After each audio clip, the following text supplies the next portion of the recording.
Ndërhyrje më të mëdha me qëllim ndikimin e vendimit të gjykatës vijnë nga avokatët dhe zyrtar apo drejtues të pushtetit lokal. Ky është një nga përfundimet e arritura pas një anketimi me 60% të gjykatave të shkallës së parë në të gjithë vendin. Në këtë kuadër, Ministri Halimi ka paralajmëruar një rishpërndarje të 320 gjyqtarëve në të gjithë vendin.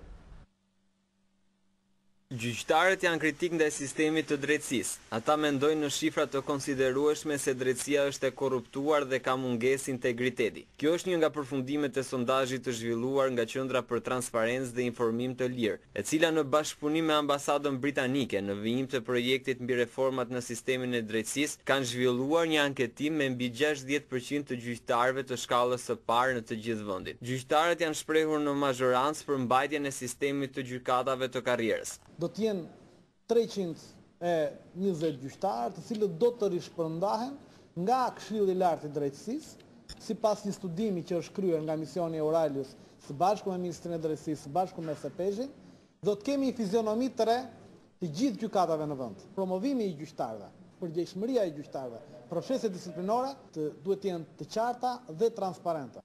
Sondazhi provoi që gjyqësori është konshient për sfidat me të cilat përballet profesioni ligjor.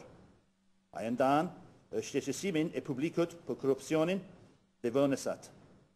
Ai gjithashtu shqetësohet për procedurat e paraqita që bllokojnë zbatimin e drejtësisë.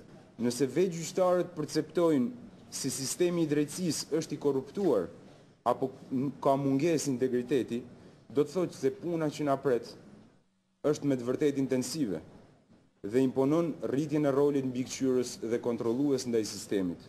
Në sondazh gjyqtarët vlerësojnë se ndërhyrjet më të mëdha me qëllim ndikimin e vendimit të gjykatës vijnë nga avokatët dhe zyrtar apo drejtues të pushtetit lokal.